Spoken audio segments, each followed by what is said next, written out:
Well, it's that time again. It's time to talk to everybody in the party again because I just gave Ogren a gift and yeah. What's on your mind? I have watched you for a time, and perhaps I was wrong. There seems to be something special between the two of you. It doesn't happen often, but I see her smile to herself sometimes when she watches you.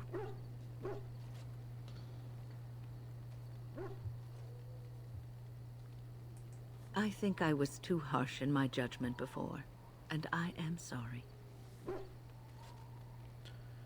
What you have may not last forever. Death and duty may part you, but love's worthiness is not diminished because of that. I should have seen this before. Instead, you learn to cherish every precious moment that you spend together, knowing that it may be the last. And for those of us watching, well, it brings warmth to these old bones to know that something so beautiful can be found in the midst of chaos and strife.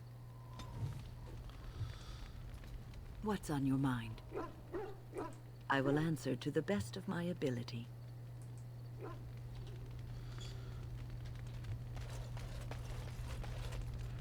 What say you?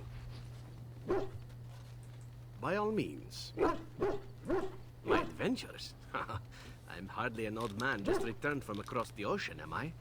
Should I shake my fist at nearby children while I talk about the good old days? You mean you want to hear about the grueling training? Being locked in an oubliette for weeks at a time? The slavery? The festering injuries?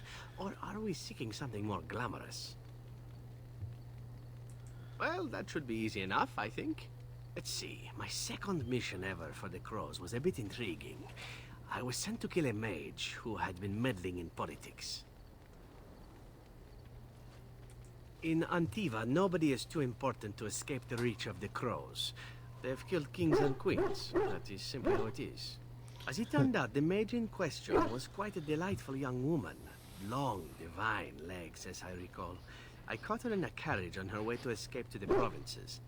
After I killed her guard, she got down on her hands and knees and begged for her life. Rather aptly, I might add. So I joined her in the carriage for the night and left the next morning. Yes, but not on purpose, actually. The woman had actually convinced me to speak to the Crows on her behalf. What can I say? I was young and foolish at the time. Then, as I was kissing her goodbye to return to Antiva City, she slipped on the threshold and fell backwards out of the carriage. Broke her neck. Shame, really, but at least it happened quickly. Not actually, no. I was a bit unimpressed by the development at first. Then I found out that she had told the driver to take her to Janellen instead. She had planned to lose me in the provinces. I would have looked very foolish to the Crows. As it was, my master was very impressed that I had done such a fine job of making it look like an accident. The circle of Magi was unaware of foul play, and everyone was happy all around. I suppose, but she was dead. She didn't need to be happy. It was after that when I learned that one needn't let a pretty face go to your head. Professionalism was key. That's my moral of the day, you see.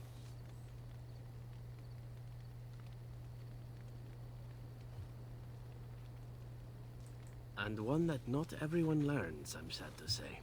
But that's enough tale spinning from me for the moment. Talking about the mage has made me a bit nostalgic, I'm afraid. Ah, the good old days. God. What say you? By all means. Again, well now, what might interest you, I wonder?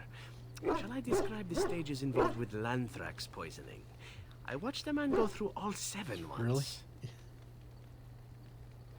Haha, you have rather macabre tastes, I see. I like that. Let's see, how about the largest battle I ever took part in? That would have been the slaughter of Prince Azrin. Did you hear of that down in these parts? Me? Not personally, but I did take part in the attack. Prince Azrin was 4th in line to the throne, you see. He started off as 11th, but worked his way up the old-fashioned method by inheriting control of an entire crow cell from his grandfather. After assassinating his way through the royal family, the king hired 3 other cells to take down Prince Azrin once and for all. I was in one of those cells. Antivan royalty is very much bound up in the crows. You wouldn't want it run by a bunch of commoners, after all, would you? And this means they get involved in politics quite often. This particular fight nearly bankrupted the nation, I understand. It almost ended up putting a crow on the throne, a commoner. But that's a whole different story. I played a very small part.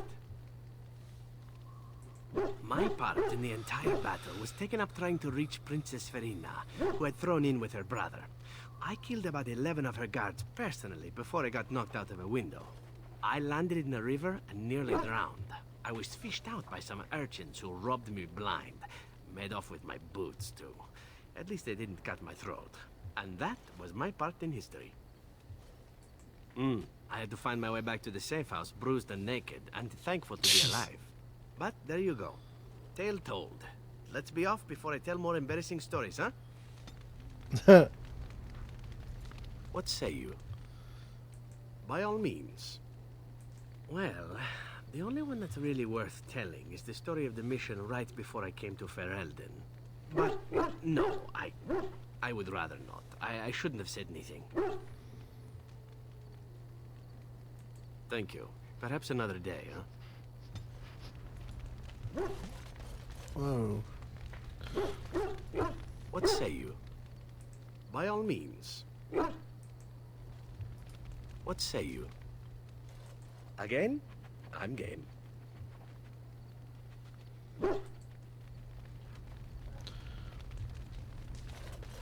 Puppy?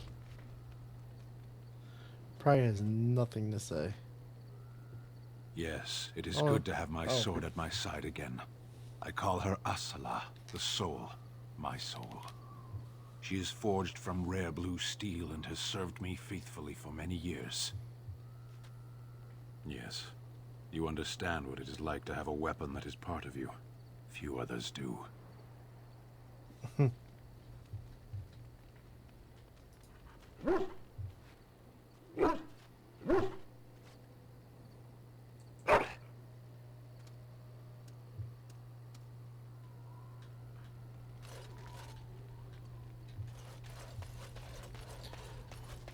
Now we'll talk to Shale. It speaks. It doesn't have better things to do. On then. Nothing. We'll talk to Morrigan. I wish to ask a question of you. I wish to know your opinion of love. You and I have been intimate, for one. We have been close for some time now.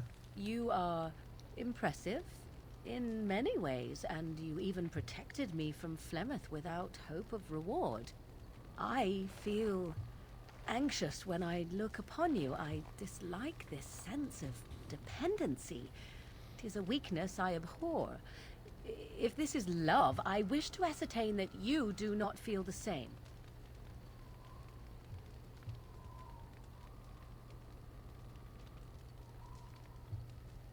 No, that's not what I'm saying.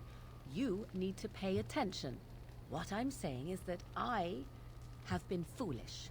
I have allowed myself to become too close. This is a weakness.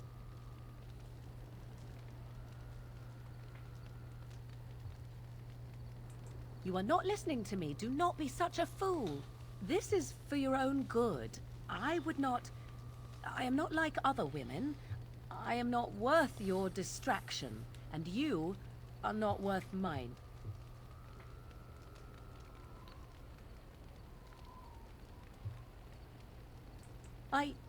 You are impossible. Have it your way, but I will tell you truly now. You will regret it in the end. Your desire? So, full of questions, are you? Possibly, if I had the desire to. I do not.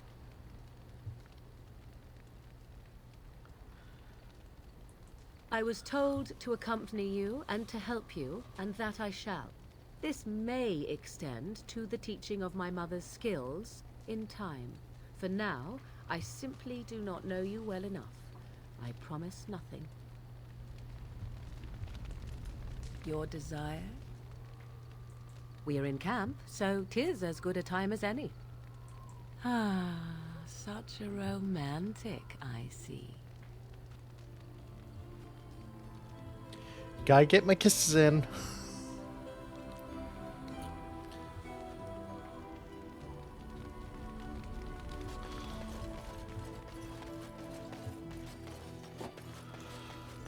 Alright, so let's go around the room. Ask away. Of course. Such as they are. About the Grey Wardens, anyhow. Fair enough. Ask away. Alistair doesn't want to talk at all. Okay. I have been mistaken. You are a soldier worthy to stand among the Beresad. I did not think so when we first met. You did, of course. The day will come when the Arishok sends us here. On that day, I will not look to find you on the battlefield. In time. There is no point in dwelling on it. We should move on. Speak, then. Then I suggest we move on. I am hardly surprised. To put it lightly, no one has a place here. Your farmers wish to be merchants. The merchants dream of being nobles, and the nobles become warriors. No one is content to be who they are. Very well. As you wish.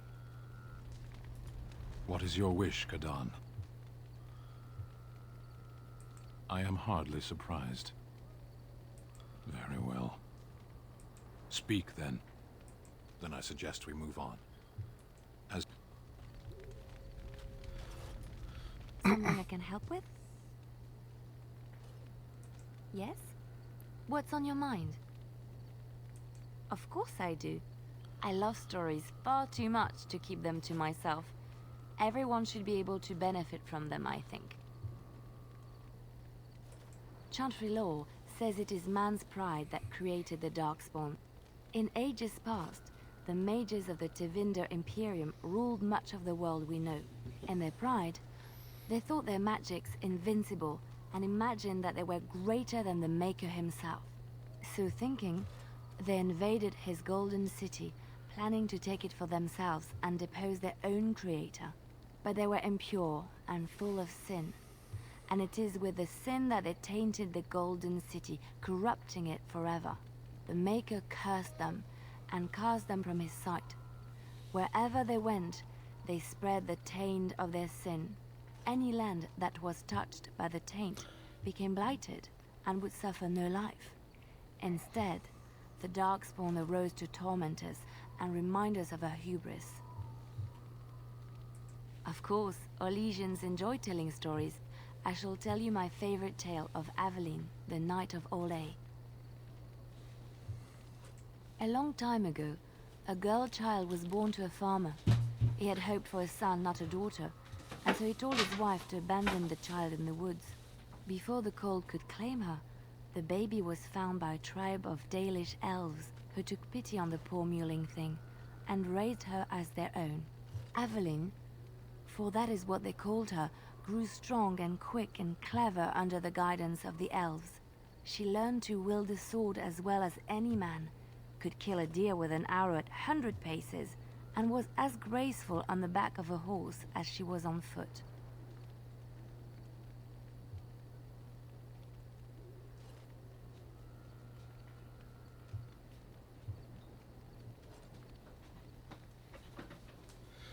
She talks so much. Aveline's Dalish guardians saw that she could easily best any Orlesian chevalier in battle, and wanted to show the cruel humans the child they had left to die. They bestowed upon her a fine horse and armor, and sent her to prove herself to her people in the Grand Tourney.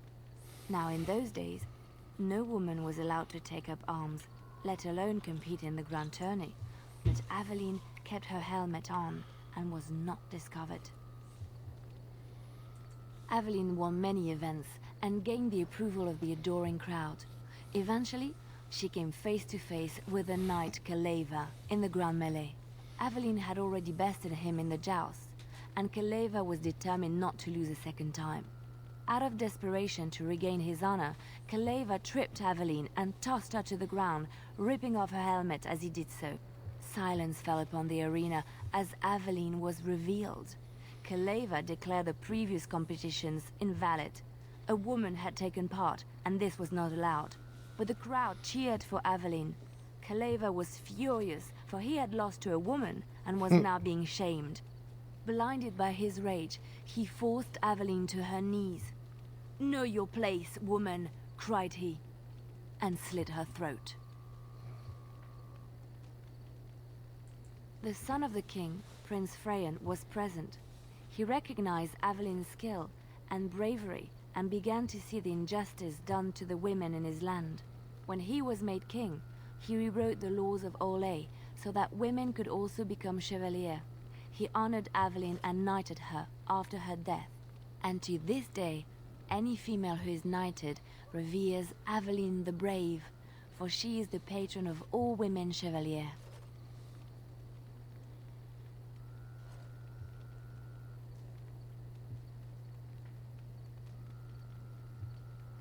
Which one?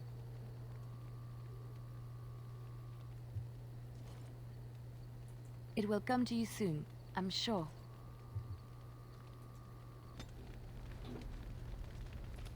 Something I can help with? Yes? What's on your mind?